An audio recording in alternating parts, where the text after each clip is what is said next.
nos enfants actuellement grandissent et grandissent différemment par rapport à avant et ils ont des demandes différentes et Célia a su s'adapter à cette demande en nous proposant vraiment des actions innovantes et je tenais vraiment à les remercier, à les mettre en avant pour tout ce qu'ils font et pour pouvoir nous aider dans notre politique qui fait partie aussi de notre politique jeunesse. Il y a un accompagnement fort à la parentalité où ils reçoivent les jeunes parents, donc ils les accompagnent et ça leur permet de garder leur enfant en toute sécurité, d'être accompagnés et de pouvoir prendre le rôle de parent, vraiment la mesure du rôle de parent.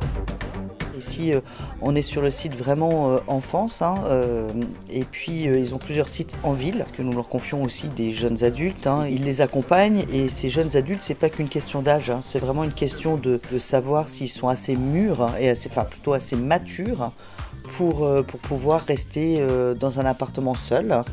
Et donc on les accompagne pour qu'ils puissent devenir indépendants.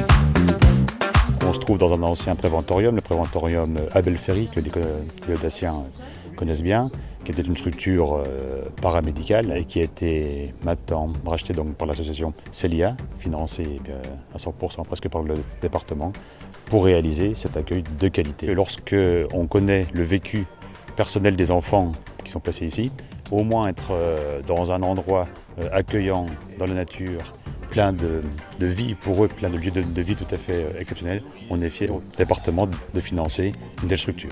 Ici, c'est le site principal de l'association Célia, où il y a à la fois la partie administrative qui est concentrée ici et la partie accueil des enfants en collectif ou semi-collectif et des adolescents à partir de 13 ans qui bénéficient d'un studio dans lequel ils peuvent être autonomes et acquérir petit à petit de l'autonomie. On sait bien que le social, c'est une des missions fondamentales du département et un de ses plus gros budgets, sinon le plus gros budget dans tout le département. Et ici, c'est un fleuron, bien sûr, de l'action du département dans le domaine social et de l'accueil de l'enfant.